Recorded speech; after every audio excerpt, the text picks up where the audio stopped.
Hola amigos, ¿cómo están? Hoy es un nuevo día de estudio, bienvenidos a una nueva sesión donde repasaremos las normas oficiales mexicanas según el Diario Oficial de la Federación Mexicana, ¿ok? En esta ocasión vamos a empezar con la norma oficial mexicana de planificación familiar, que es la 005. Vamos a dividir esta norma en tres partes. En esta primera parte vamos a ver solo lo que es la introducción, más que nada el objetivo y campo de aplicación, porque en esta norma la sección 0, que es introducción, no tiene mayor relevancia para el estudio, pero sí lo tiene el objeto y el campo de aplicación.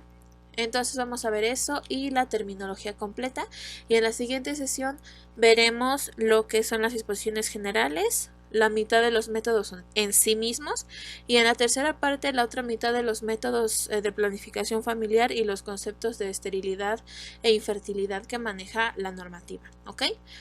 Les recuerdo que esta es una lectura literal, textual de la norma, no es ninguna clase resumen ni nada por el estilo, es más que nada para los que les piden leer las normas pero se les hace muy extensas, se les hace difícil leer o aburrido, o simplemente no tienen tiempo para sentarse a leer toda la norma y a resumirla. Mi objetivo es matar dos pájaros de un tiro personalmente, de que mientras estudio para mi examen de titulación también estoy ayudando a otros, al menos un poquito, a que recuerden las cosas, ¿no? Porque también aquí comento algunos complementos que se me vienen a la cabeza si es que aplican, o algunos consejitos, algo por ahí, pero en sí estamos leyendo, repito, textualmente la norma, ¿ok? Para que no se molesten de que, ay, es que creí que no sé qué, o que no me den dislike. O sea, si quieren, podrían dejar una retroalimentación así tal cual de qué es lo que podría yo mejorar, pero si no les parece que estemos leyendo literalmente citando lo que dice la norma y quieren ver otros videos más resumidos, pues igual pueden hacerlo, pueden buscarlos y basarse en ellos, que duren obviamente menos, ¿no? Pero pues, en fin, yo quiero justificar, explicarles por qué lo hago, para que no haya malos entendidos, ¿ok? Bueno, pues ya me desahogué. Muchas gracias amigos, porque de verdad es que yo también soy como un poco antisocial, entonces sí siento que estoy hablando con alguien en mi computadora, aunque no haya nadie más que mi gato en ese momento, pero pues también en esto sirven los podcasts, según he escuchado. También si estamos informando, estamos educándonos y contribuyendo a la carrera y así, pues qué mejor, ¿no? Y bueno, después de esta innecesaria introducción, perdón, empezamos a leer nuestra norma con la sección 1. Está en la página número 3 y es objeto y campo de aplicación. Cito: el objeto de esta norma es uniformar los principios, criterios de operación, políticas y estrategias para la prestación de los servicios de planificación familiar en México, de tal manera que dentro de un marco de absoluta libertad y respeto a la decisión de los individuos y posterior a la consejería, basada en la aplicación del enfoque de salud reproductiva, pueda realizarse la selección adecuada, prescripción y aplicación de los métodos anticonceptivos, así como también la identificación, manejo y referencia de los casos de infertilidad y esterilidad, y con ello acceder a mejores condiciones de bienestar individual, familiar y social. El campo de aplicación de esta norma lo constituyen los servicios de atención médica y comunitaria de las instituciones de los sectores público, social y privado, y regula requisitos para la organización, prestación de servicios y desarrollo de todas las actividades que constituyen los servicios de planificación familiar. La planificación familiar se ofrece con carácter prioritario dentro del marco amplio de la salud reproductiva, con un enfoque de prevención de riesgos para la salud de las mujeres, los hombres y los niños. Sus servicios son un medio para el ejercicio del derecho de toda persona a decidir de manera libre, responsable e informada sobre el número y esparcimiento de sus hijos, con pleno respeto a su dignidad. Esta norma es de observancia obligatoria en todas las unidades de salud para la prestación de los servicios de planificación familiar de los sectores público, social y privado del país. Sección 2 de este video, terminología. Sin embargo, en la norma es el inciso 4 y está en la página número 4. Por si gustan ir a checarlo, vamos a estarlo leyendo de aquí. Empiezo. Cito. Terminología seleccionada para los propósitos de esta norma. Tenemos amenorrea. Ausencia de menstruación por más de 90 días. Amenorrea por lactancia. Es una condición natural de la mujer en el puerperio, durante la cual el riesgo de embarazo está disminuido, mas no la lactancia es un método anticonceptivo, ¿ok? No lo es, ya no lo es. Mejor hay que usar de barrera, o si la mujer lo prefiere, la paciente lo prefiere, se le aplica DIU o implante al momento del puerperio, pero si ella no lo decide, pues no se lo pone, ¿ok? Se limita a los primeros 4 meses después del parto, siempre y cuando se practique la lactancia en forma exclusiva y frecuente. No es confiable como método anticonceptivo, ¿lo ven? Aquí mismito la norma lo dice. Yay. Siguiente concepto. Anemia severa. Cifras de hemoglobina por debajo de 10 gramos sobre litro. Ok. Repito, anemia severa. Hemoglobina menor a 10 gramos sobre decilitro. Calidad de servicios de planificación familiar. Se define en términos de la forma en que los individuos y las parejas reciben atención por el sistema de servicios de planificación familiar. Esta definición incorpora 6 elementos. Variedad de métodos anticonceptivos disponibles para la decisión. Información que se proporciona a los usuarios, competencia técnica de los prestadores de servicios, relaciones interpersonales de los prestadores de servicio y los usuarios, mecanismo de seguimiento para favorecer la continuidad del uso de los métodos anticonceptivos y un conjunto apropiado de servicios de salud que incluyan los de planificación familiar. Siguiente concepto, ciclo menstrual.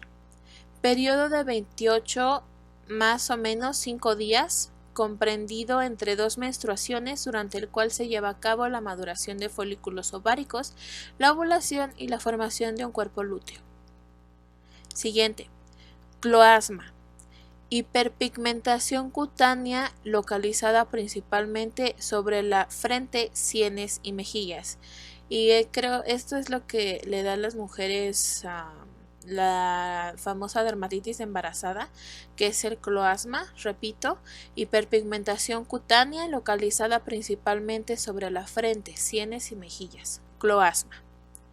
Siguiente concepto, consentimiento informado.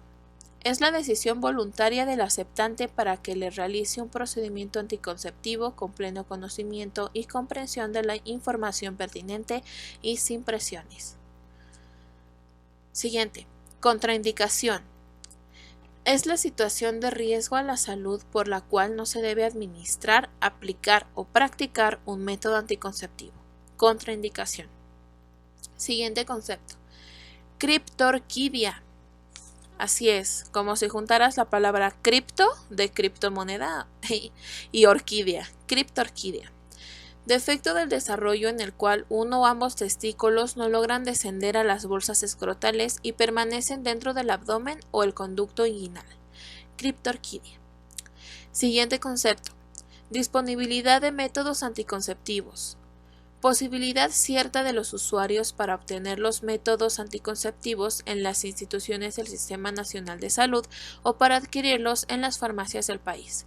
Disponibilidad de métodos anticonceptivos. Siguiente concepto, edad fértil o reproductiva.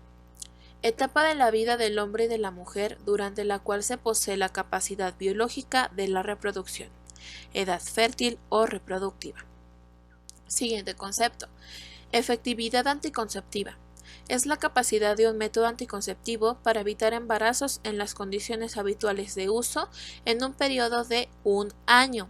Efectividad anticonceptiva. Siguiente concepto. Enfermedad inflamatoria pélvica. Inflamación de las estructuras pélvicas, útero y trompas uterinas. Enfermedad inflamatoria pélvica o EPI. Igual si es enfermedad pélvica inflamatoria no cambia. Sigue siendo la inflamación de las estructuras pélvicas, útero y trompas uterinas. Siguiente concepto. Enfermedad transmisible sexualmente. Es la infección adquirida mediante el coito, intercambio de fluidos sexuales o contacto de mucosas genitales. ETS. Ok, siguiente concepto. Factor de riesgo. Característica o circunstancia personal, ambiental o social de los individuos o grupos asociados con un aumento de la probabilidad de ocurrencia de un daño. Factor de riesgo. Fiebre. Elevación de la temperatura corporal por arriba de 38 grados centígrados por medición en la cavidad bucal. Siguiente concepto. Hematoma. Acumulación tisular de sangre extravascular. Siguiente concepto. Hemorragia. Escape de sangre de los vasos. Hernia. Es la salida o desplazamiento de un órgano o de una víscera total o parcialmente fuera de su localización normal a través de un orificio natural de la cavidad que normalmente lo contiene y siempre revestido por una membrana serosa. Hernia. Siguiente concepto. Hidrócele. Acumulación de líquido claro en el saco de la túnica vaginal de los testículos. Repito, hidrócele. Acumulación de líquido claro en el saco de la túnica vaginal de los testículos. Hidrócele. Siguiente concepto. Hipertensión arterial. Cifras de tensión arterial anormalmente elevadas, mayores a 140/90 milímetros de mercurio. Ictericia. Pigmentación de la piel de color amarillo debido al incremento de las cifras de bilirrubina circulantes. Indicación. Prescripción o aplicación de un método anticonceptivo de acuerdo a las necesidades, características y factores de riesgo para la salud de él o la aceptante. Lactancia materna exclusiva. Alimentación del recién nacido con leche materna sin la adición de otros líquidos o alimentos, evitando el uso de chupones o biberones. Mastalgia. Dolor de glándulas mamarias. Mastalgia. Siguiente concepto. Planificación familiar. Es el derecho de toda persona a decidir de manera libre, responsable e informada sobre el número y esparcimiento de sus hijos y a obtener la información especializada y los servicios idóneos.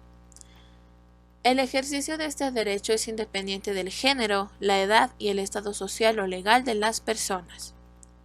Siguiente concepto. Posparto. Es el periodo asociado a la condición fisiológica de la mujer después de la resolución por vía vaginal de un embarazo de 21 semanas o más. Posparto. Es el periodo asociado a la condición fisiológica de la mujer después de la resolución por vía vaginal de un embarazo de 21 semanas o más. Siguiente concepto. Poscesárea. Es el periodo asociado a la condición fisiológica de la mujer después de la resolución quirúrgica abdominal de un embarazo de 21 semanas o más. Ok, no es lo mismo si tu paciente fue sometida a una cesárea de emergencia, no vas a decir que está en posparto, ¿no? Que es un periodo posparto. Si es puérpera, pero el término adecuado sería poscesárea, porque no fue parto vaginal, sino que fue quirúrgico, ¿ok? Y ambas es de 21 semanas o más. Posaborto. Es el periodo asociado a la condición fisiológica de la mujer después de la resolución de la interrupción del embarazo menor de 21 semanas. Precaución. Este es otro concepto. Precaución. Es la situación de riesgo a la salud por la cual se debe valorar, bajo criterio clínico, la conveniencia o no de administrar, aplicar o practicar un método anticonceptivo. Siguiente, puerperio. Proceso que se inicia al término de la expulsión del feto y sus anexos y finaliza al concluir la involución de los órganos genitales maternos. Su duración aproximada es de 6 semanas o 42 días y comprende 3 periodos: inmediato, es decir, las primeras 24 horas, mediato, del segundo al séptimo día, y tardío, que es desde el octavo hasta el 42º día posparto, es decir, hasta el día 42. Repito, como análisis del puerperio, se inicia cuando se expulsa el feto y la placenta y todo lo que se tiene que sacar de la cavidad uterina para poder regresar a la homeostasis de la madre previo al embarazo, y finaliza cuando los órganos de la madre regresan a su posición usual y se cicatrizan por sí mismos. Por ejemplo, la involución uterina, que tiene que regresar el útero a el tamaño y la posición que tenía. Entonces, todo ese proceso va a llevarnos 42 días, es por eso que se les da la cuarentena. Y el puerperio es inmediato, mediato y tardío. El inmediato son los primeros 2 días, es decir, las primeras 24 horas. El mediato es del segundo al séptimo día, es decir, del segundo a la semana completa, los 7 días. Y el puerperio tardío ya es de esos, luego de ese día séptimo que viene el día octavo, ¿no? Entonces, el puerperio tardío es del día 8 hasta el día 42. Siguiente concepto, relación sexual. Para los fines de esta norma se considera relación sexual únicamente al coito vaginal. Siguiente, riesgo reproductivo. Probabilidad que tienen tanto la mujer en edad fértil como su producto potencial de experimentar enfermedad, lesión o muerte en caso de presentarse un embarazo. Riesgo reproductivo, ¿ok? Siguiente, salud reproductiva. Es el estado de completo bienestar físico, mental y social, y no solamente la ausencia de enfermedad durante el proceso de reproducción, así como en el ejercicio de la sexualidad. Siguiente concepto, seguridad razonable de ausencia de embarazo. Es cuando la mujer, 1. No ha tenido relaciones sexuales desde la última menstruación. 2. Ha usado correcta y conscientemente un método anticonceptivo. 3. Está dentro de los primeros 7 días después del inicio de la menstruación. 4. Está en la lactancia exclusiva y amenorrea posparto. 5. Está dentro de las primeras 4 semanas del posparto para mujeres que no están lactando. Y 6. Está dentro de los primeros 7 días posaborto. Es la seguridad razonable de ausencia de embarazo.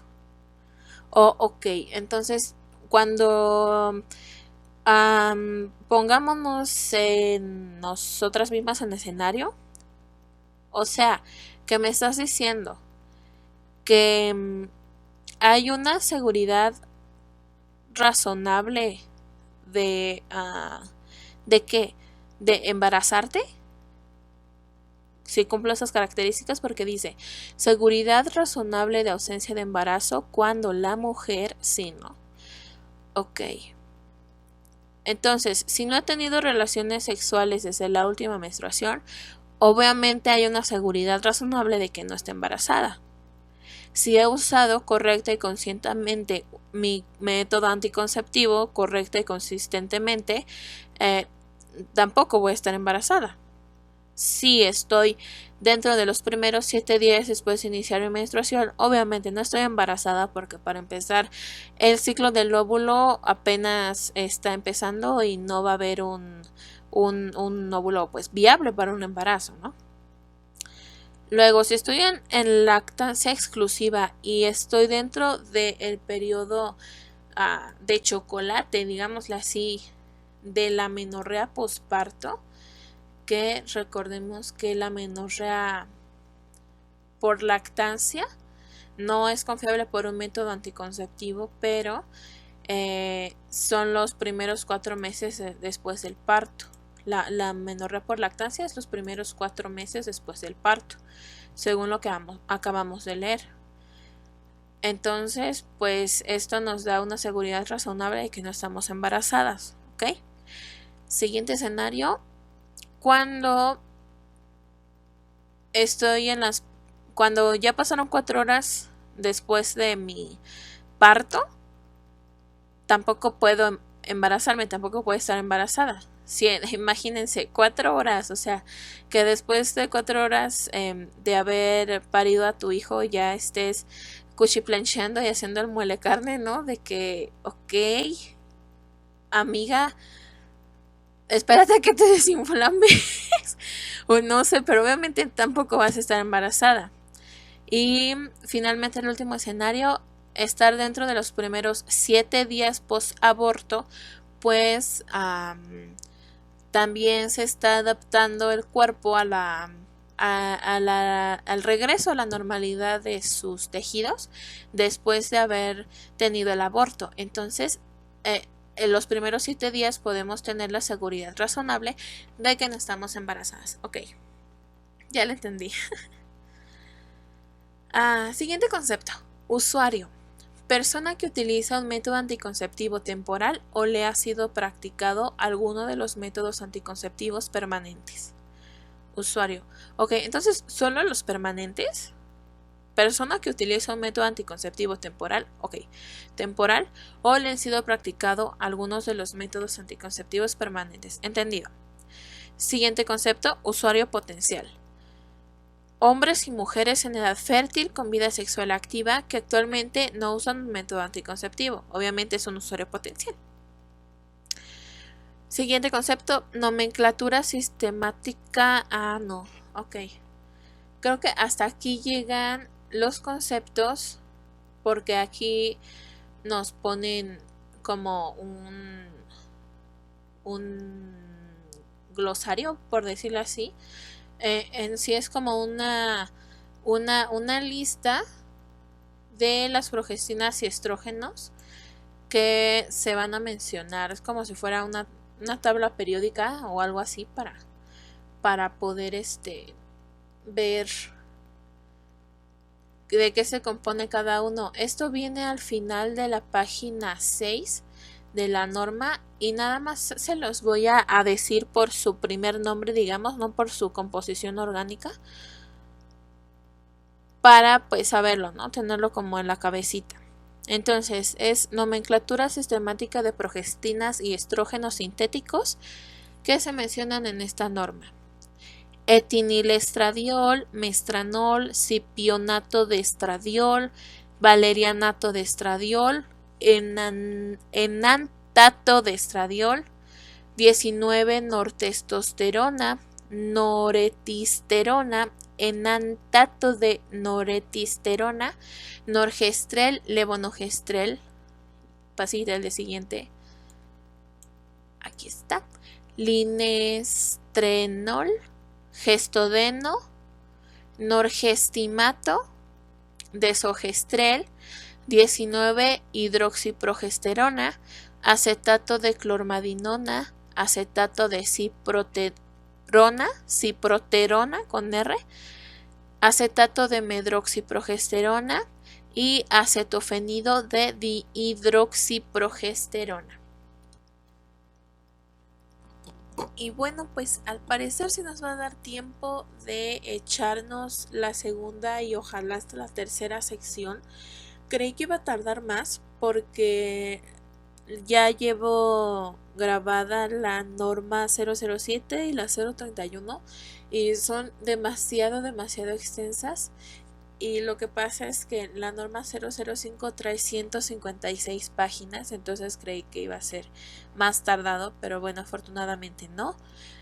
Empezaremos con la segunda sección entonces, donde veremos lo que son los métodos anticonceptivos y las disposiciones generales, ¿ok? Bueno. La sección 5 de la norma es de disposiciones generales y está en la página número 7. Nuestra sección sería la 3. Ya vimos objeto y campo de aplicación, ya vimos terminología, vamos a ver disposiciones generales y métodos anticonceptivos, lo que se alcance a ver, ¿ok? Entonces, empezamos. Cito: servicios de planificación familiar. Los servicios de información, orientación, consejería, selección, prescripción y aplicación de anticonceptivos, identificación y manejo de casos de esterilidad e infertilidad, así como de prevención de enfermedades de transmisión sexual y de atención materno-infantil, constituyen un conjunto de acciones cuyo propósito es contribuir al logro del estado de completo bienestar físico, mental y social, y no solamente la ausencia de enfermedad durante el proceso de reproducción y el ejercicio de la sexualidad, así como el bienestar de la población. Los servicios de planificación familiar que se imparten por personal médico y paramédico de las instituciones de salud, auxiliar comunitario y médicos privados deben comprender las siguientes actividades. 1. Promoción y difusión. 2. Información y educación. 3. Consejería. 4. Selección, prescripción y aplicación de métodos anticonceptivos. 5. Identificación y manejo de casos de infertilidad y esterilidad. La prestación de los servicios de planificación familiar debe ofrecerse sistemáticamente a toda persona en edad reproductiva que acuda a los servicios de salud, independientemente de la causa que motive la consulta y demanda de servicios, en especial a las mujeres portadoras de mayor riesgo reproductivo. Los servicios de planificación familiar deben ser gratuitos cuando sean prestados por instituciones del sector público. Este es el inciso 5.1.4. Los servicios de planificación familiar deben ser gratuitos cuando sean prestados por instituciones del sector público. Inciso 5.1.5. Todo solicitante de los servicios de planificación familiar debe quedar protegido para evitar embarazos no deseados y prevenir el embarazo de alto riesgo, para lo cual, además de la información que reciba, se le debe proporcionar consejería adecuada y, en caso de aceptarlo, se debe prescribir o aplicar algún método anticonceptivo, lo cual puede ocurrir desde la primera atención. Inciso 5.1.6. Todo usuario puede asistir libremente al servicio de planificación familiar para recibir atención adecuada cuando tenga alguna duda o se presente algún efecto colateral importante imputable al uso del método anticonceptivo, aun cuando no tuviera cita. Inciso 5.1.7.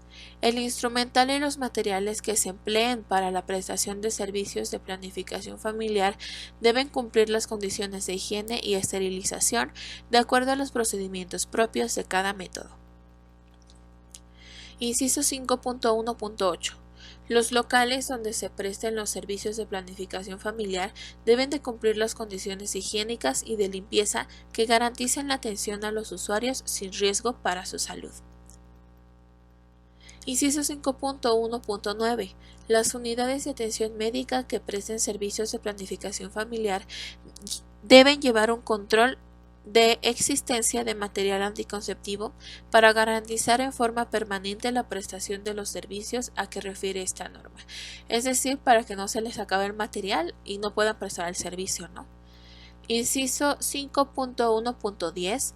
Los responsables de las unidades de atención médica deben verificar que el personal efectúe la prestación de los servicios de planificación familiar, atendiendo criterios de calidad de conformidad con lo señalado por esta norma. Inciso 5.2. Promoción y difusión.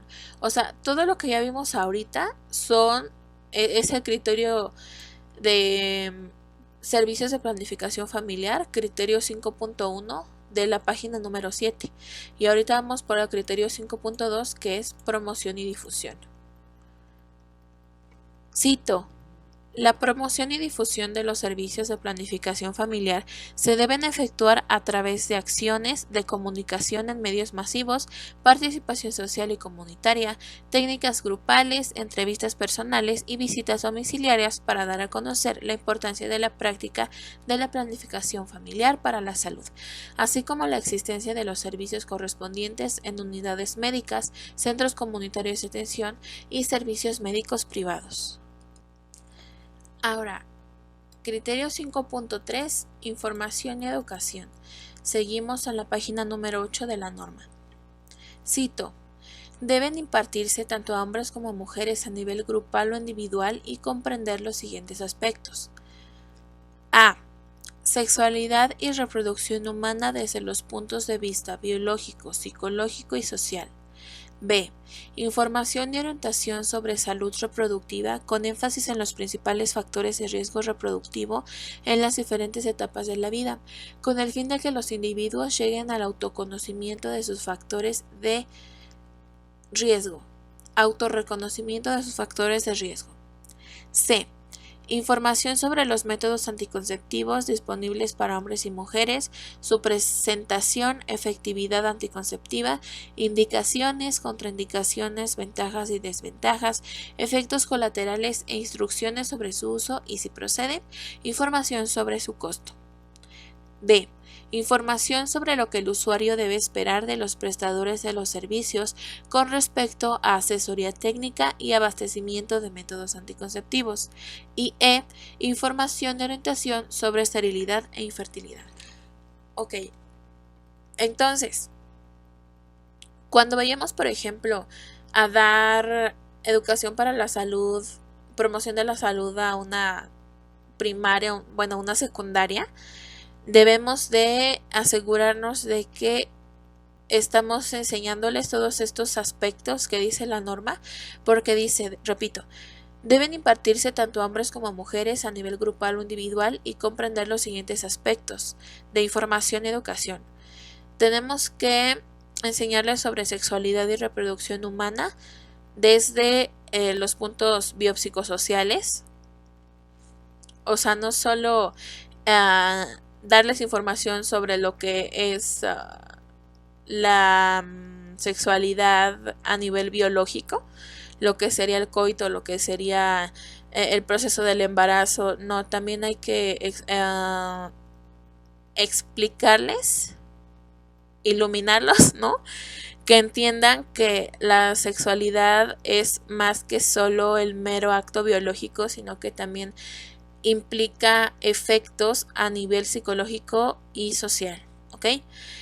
También hay que darles información sobre salud reproductiva, poniendo énfasis en los factores de riesgo que van a tener a lo largo de su vida, es decir, en las diferentes etapas de su vida, perdón.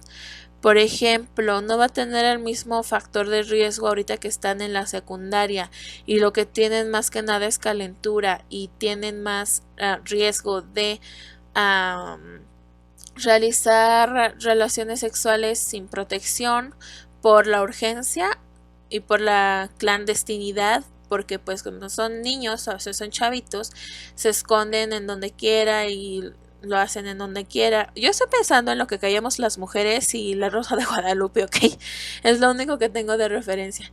Y pues igual casos conocidos o que yo misma vi a lo largo de mi educación, o en este caso de la secundaria. Entonces pues sí pasa, y en ese periodo de edad tienen más riesgo de contraer enfermedades de transmisión sexual y pues de embarazarse, ¿no?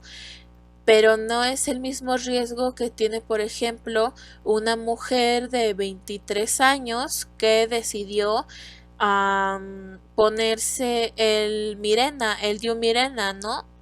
Porque pudo pagar lo que son los estudios hormonales, los perfiles, todo para que le pusieran específicamente ese DIU, porque resultó, no sé, tal vez que sus niveles de hormonas, su peso, incluso la genética no le permitieron usar implante. Entonces ella, como ya tiene trabajo, no tiene una estabilidad, decidió dejar de hacerse tanto daño con las pastillas anticonceptivas. Con tanta carga hormonal y todo, ella se sentía más mal. Entonces, digamos que fue a consulta y ella dijo, no, pues es que quiero esto y ahora sí que no le importa cuánto cueste. ¿Por qué? Porque tiene la solvencia. Entonces, su riesgo de embarazo pues ya va a estar reducido al mínimo, ¿no? Y aún así, ella como adulta de 23 años, sabe que la sexualidad tiene que ser responsable y protegida. Por lo tanto, se compra su caja, de esas cajas grandes que yo por aquí por mi rancho no he visto, pero ya ven que hay cajas grandes o incluso estuches, bien cookies, bien acá como de metal, de condones, ya sea pues de cualquier marca, ¿no? Pero son, digamos, por mayoreo. Entonces, pues ella tiene acceso a todo esto. ¿Por qué? Porque es una adulta que trabaja y que quiere disfrutar de su vida sin embarazos y sin enfermedades. Entonces, a esto va este punto, que debemos dar información de orientación sobre la salud reproductiva con énfasis en los principales factores de riesgo reproductivo en las diferentes etapas de la vida, con el fin de que los individuos lleguen al autorreconocimiento de sus factores de riesgo, es decir, hacerlos conscientes de que realmente aterricen, pongan los pies sobre la tierra y vean que según su grupo de edad y a lo que tienen acceso, digamos, su medio ambiente, su contexto, tienen diferente riesgo al otro y que por lo tanto se deben de cuidar de manera particular según sus necesidades. ¿Ok? Igual dice el criterio C, información sobre métodos anticonceptivos que hay dependiendo de si es hombre o mujer y toda la información que se necesita para que uno mismo entienda cómo es que funciona su método, porque luego agarran y ponen masivamente los implantes en las escuelas y van y todo de, ok, parece paleta, parece palito de paleta, ¿no? Parece cachito de palito de paleta. Ok, ya me lo metieron, ¿y ahora qué? Y resulta que de repente se le empezó a hinchar a la paciente, o le empezó a dar comezón o algo, y dice, ¿será normal? Pues yo creo que sí es normal, porque no me dijeron que no era normal en la consulta, ¿me explico? Es una gran responsabilidad, entonces por eso la norma dice, hay que decirles presentación, efectividad, indicaciones, contraindicaciones, ventajas, desventajas, efectos colaterales, cómo se usa y cuánto cuesta si es que lo quiere adquirir, toda la información, si no estaremos haciendo, siento yo, como publicidad engañosa y considero también que eso es negligencia, pero pues eso dice mi criterio como moral, si lo quieren ver así. Por eso y porque yo ya fui paciente que no le dieron la información como tal y uno no sabe qué preguntar pues porque no conoce el tema, ¿no? Entonces pues resulta que ya cuando te hace daño ni siquiera tuviste herramientas para poderte defender, para cuidarte. Entonces no hay que ser así, no hay que ser malos enfermeros. Gracias, por favor, gracias. Ajá. Y pues ya. Información sobre esterilidad e infertilidad e información sobre asesoría. Yo creo que sería como en el centro de salud, como de si tienen alguna duda, algún efecto, vayan al centro de salud, mi nombre es tal, o si no estamos este equipo, ¿no?, de planificación familiar en el consultorio tal, pregunten por nosotros, le damos nuestro nombre para que tengan más confianza el adolescente o el paciente de ir a abrirse con nosotros en cuanto a lo que serían efectos secundarios o cualquier aspecto que necesiten, no importa. Ok, siguiente criterio, consejería. Cito, definición. La consejería en planificación familiar debe incluir un proceso de análisis y comunicación entre los prestadores de servicios y los usuarios potenciales y activos, mediante el cual se brinden a los solicitantes del método anticonceptivo elementos para que pueda tomar decisiones voluntarias, conscientes e informadas acerca de su vida sexual y reproductiva, así como para efectuar la selección del método más adecuado a sus necesidades individuales y así asegurar un uso correcto y satisfactorio por el tiempo que se desea la protección anticonceptiva. En parejas infértiles o estériles debe acompañarse de referencia oportuna a unidades médicas en caso necesario. Inciso 5.4.2. Características. ¿Características de qué? Pues de la consejería. La consejería debe proporcionar información, orientación y apoyo educativo a individuos y parejas para esclarecer las dudas que pudieran tener sobre los métodos anticonceptivos en cuanto a sus características, efectividad anticonceptiva, indicaciones, contraindicaciones y precauciones, forma de administración, lineamientos generales para la prescripción, duración de la protección anticonceptiva, seguridad, efectos colaterales y conducta a seguir, necesidad de seguimiento, evaluación y reforzamiento de la protección anticonceptiva y cuando proceda información sobre el costo. Es casi lo mismo.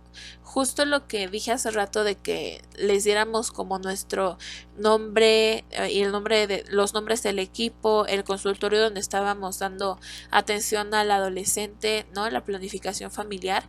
Estábamos hablando sobre consejería sin querer. Y aquí es donde les vamos a hablar sobre las características del método, su efectividad, cuáles son las indicaciones, contraindicaciones, precauciones, forma de tomárselo, ¿no? En caso de que sea oral o cuando se lo vayamos a aplicar, explicarles cómo se lo vamos a aplicar, la duración que tiene, por ejemplo, pues los hormonales se tienen que andar regenerando, no se tienen que reforzar más bien durante cierto periodo de tiempo y esto a veces no lo saben y pues ahí tienen el DIU, ¿no? Después de 8 años y no, ahí empiezan las complicaciones y todo. ¿Por qué? Porque no hubo una buena consejería. La consejería también debe proporcionar información, orientación y apoyo adecuado a las parejas infértiles y estériles. Inciso 5.4.2.2. La consejería debe hacer énfasis en la correlación entre los atributos y limitaciones de los métodos anticonceptivos con las necesidades y características individuales y de pareja de los posibles aceptantes.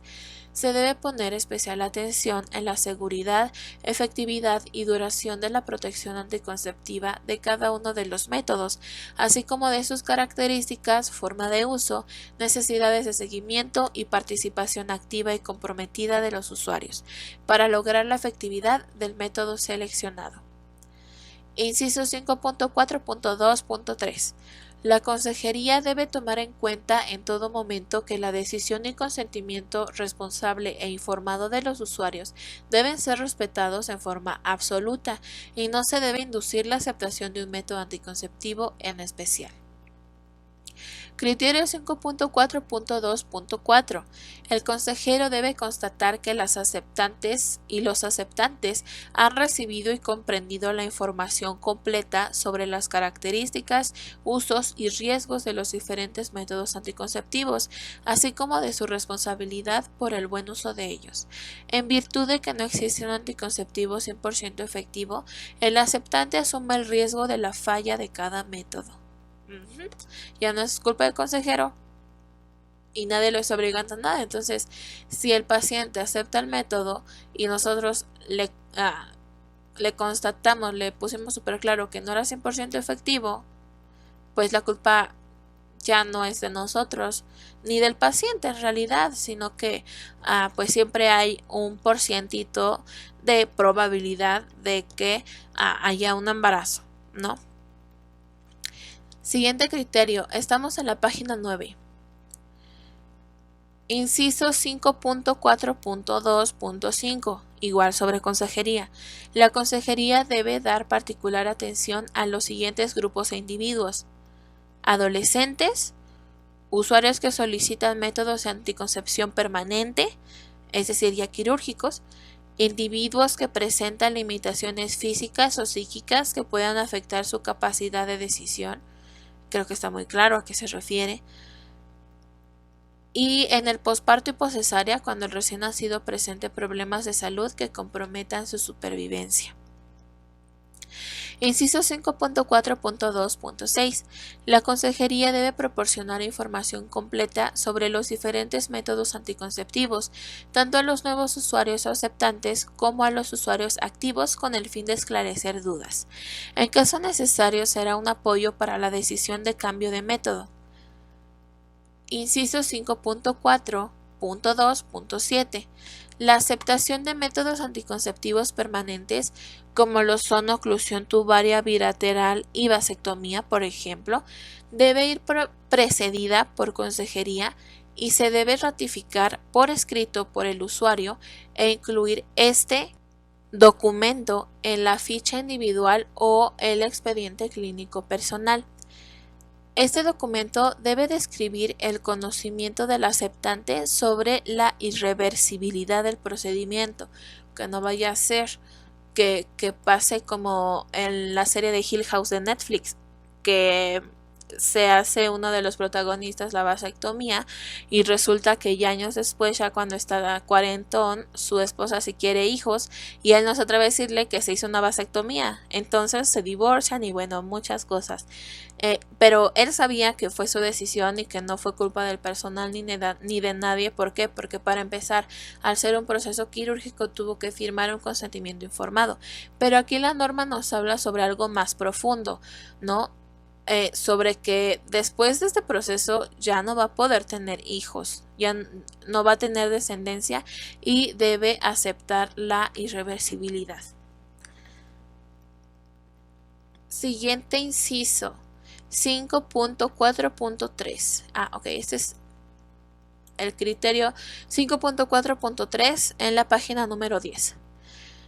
Perfil del prestador de servicios que proporciona consejería, es decir, cómo tiene que ser, qué características, aptitudes tiene que tener y actitudes tiene que tener el personal que esté dando consejería de planificación familiar, supongo, ¿no? Cito: la consejería debe ser impartida por cualesquiera de los integrantes del personal de salud que hayan recibido capacitación especial, ya sea personal médico, de enfermería, trabajo social u otro personal paramédico, promotores de salud y agentes de salud comunitaria. Para realizar una labor eficaz, el consejero debe establecer un diálogo ágil con el usuario potencial, así como observar, hacer preguntas relevantes y escuchar. Asimismo, debe estar bien informado sobre todos los métodos anticonceptivos existentes, aspectos básicos de sexualidad y reproducción humana, incluyendo los lineamientos para la identificación y manejo de casos de esterilidad e infertilidad, factores de riesgo reproductivo, elementos del entorno sociocultural y familiar, y saber transmitir esta información en forma clara y accesible a los usuarios, para lo cual debe auxiliarse de material educativo adecuado. Debido a que el consejero y el usuario potencial establecen comunicación sobre cuestiones de índole personal, es importante que se preserve el carácter privado y confidencial de la consejería en planificación familiar, para que aliente al solicitante a expresarse con absoluta confianza y libertad. El consejero debe imprimir carácter de respeto y privacidad en el trato al usuario, a través de su actitud y del interés mostrado al solicitante, procurando que exista un ambiente de mutua confianza, así como tomar en consideración los mitos, tabúes y creencias sobre los anticonceptivos y hacer las aclaraciones pertinentes con delicadeza y sensibilidad. El consejero debe reconocer signos de cualesquiera que sean los problemas emocionales o orgánicos de importancia en el solicitante y hacer la referencia en caso necesario. Siguiente criterio. 5.4.4. Tiempo y lugar para efectuar la consejería. La consejería puede impartirse en las diferentes oportunidades de consulta o visita que el usuario potencial haga al prestador de servicio y puede llevarse a cabo en las unidades médicas de consulta externa y hospitalización. en los centros de atención comunitaria o en el domicilio de los usuarios potenciales y activos. El proceso de consejería debe realizarse con anterioridad a la decisión del usuario y a la selección y aplicación de los métodos anticonceptivos. Debe tenerse especial interés en proporcionar consejería individual y de pareja durante el periodo prenatal, posparto, poscesárea, posaborto y cuando la situación de salud de la mujer pueda ser efectuada por la presencia de un embarazo. No debe efectuarse bajo situaciones de presión emocional. Criterio 5.5. Estamos en la página 10. Selección, prescripción y aplicación de métodos anticonceptivos. Cito: los métodos anticonceptivos se utilizan para regular la capacidad reproductiva de un individuo o una pareja con el fin de evitar embarazos no deseados. Dependiendo de la posibilidad de recobrar la fertilidad, se clasifican en temporales y permanentes y son los siguientes. Temporales. Pueden ser hormonales orales, hormonales inyectables, hormonales subdérmicos, dispositivo intrauterino, de barrera y espermicidas, o naturales o de abstinencia periódica. Y los permanentes son oclusión tubaria bilateral y vasectomía. Criterio 5.5.2. Para la adecuación, selección, prescripción y aplicación de métodos anticonceptivos se deben efectuar interrogatorio, examen físico en función de capacitación y recursos de los prestadores de servicios, así como de los requerimientos de los métodos anticonceptivos. También se debe efectuar valoración de riesgo reproductivo. Consejería que garantice selección informada de un método específico por el usuario. Señalamiento de la efectividad, duración de la protección anticonceptiva, efectos colaterales e indicadores sobre el uso. También el seguimiento de los usuarios de métodos anticonceptivos se debe realizar para detectar oportunamente embarazos o uso incorrecto del método y efectos colaterales. También se debe de efectuar la referencia a otra unidad de salud cuando no exista la posibilidad de proporcionar el método anticonceptivo seleccionado. Y finalmente se debe de hacer la localización y promoción de la reincorporación de usuarios inasistentes al control periódico, o sea que se controlen, por ejemplo, con el DIU de cobre, se tiene que andar revisando cada ciertos meses y si no se hace, pues se puede mover y ahí hay una disminución de la efectividad, ¿no? Por ejemplo. Entonces todo esto lo tenemos que hacer en... Es que dice, para la adecuación, selección, prescripción, aplicación de métodos anticonceptivos se debe efectuar. O sea que es todo lo que tenemos que hacer, ¿no? Digamos, las intervenciones que debemos hacer. Interrogatorio, examen físico, valoración del riesgo reproductivo, consejería, aclaramiento de la efectividad, duración, efectos colaterales e indicaciones sobre su uso. Se debe de también llevar el seguimiento de los pacientes para detectar cualquier anomalía por ahí. También se le debe de referenciar a otra unidad si es necesario.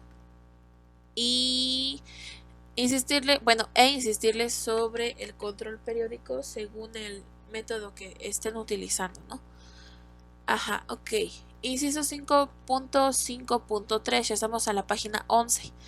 Cuando la mujer se encuentra en periodo de lactancia, se deben preferir métodos anticonceptivos no hormonales o bien utilizar únicamente los que contienen progestina.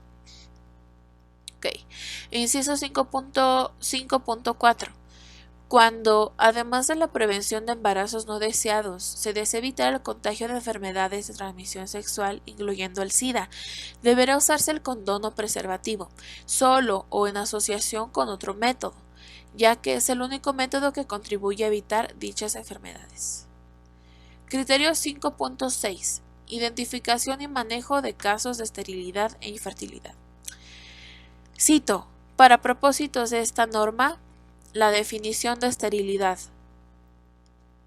es que por esterilidad debe entenderse a la incapacidad que presenta un individuo, hombre o mujer, o ambos integrantes de la pareja en edad fértil, para lograr un embarazo por medios naturales, después de un periodo mínimo de 12 meses de exposición regular al coito, sin uso de métodos anticonceptivos. Ok, esterilidad es como cuando agarras y dices, ay, no, es que creo que soy estéril porque llevo 8 meses intentando embarazarme, mi pareja y yo, y no podemos hacerlo, ¿no? Y es de que, ok, todavía tenemos un margen de, ¿cuánto? 4 meses, 8, 9, 10, 11, 12, ajá, de 12 meses para que ya se empiece a considerar seriamente el concepto y la condición de esterilidad, ¿no? Repito el concepto. Por esterilidad debe entenderse la incapacidad que presenta un individuo, hombre o mujer, o ambos integrantes de la pareja en edad fértil. Ok, la esterilidad es algo como, como que está sujeto a más que nada los gametos, porque la infertilidad ya está más ligada a la edad, pero ahorita vemos eso. Continúo. O ambos integrantes de la pareja en edad fértil para lograr un embarazo por medios naturales después de un periodo mínimo de 12 meses de exposición regular al coito sin uso de métodos anticonceptivos. Y la definición de infertilidad es: por infertilidad debe entenderse la incapacidad de la pareja o del individuo para poder llevar a término la gestación con un producto vivo, después de 2 años de exposición regular al coito sin uso de métodos anticonceptivos. Ok, aquí yo les decía que por la edad, porque por ejemplo, las mujeres tenemos un número contado de óvulos, ¿cierto?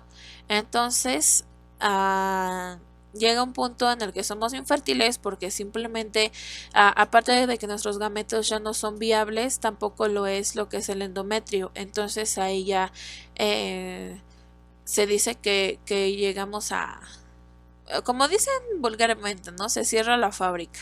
Así grábenselo. Eso es infertilidad. Repito la definición de la norma. La definición de la norma se va más porque no se pueda mantener el embarazo. O sea, ponle tú, no es estéril porque si se lleva a cabo la fecundación, si hay una fusión entre los gametos, entre el espermatozoide y el óvulo. Pero lo que pasa es que la mujer no puede sostener el embarazo. Algo debe pasar ahí con el útero o con la programación de sus mismos genes para que no pueda ser viable el embarazo y no se lleve a término. Repito entonces el concepto de infertilidad.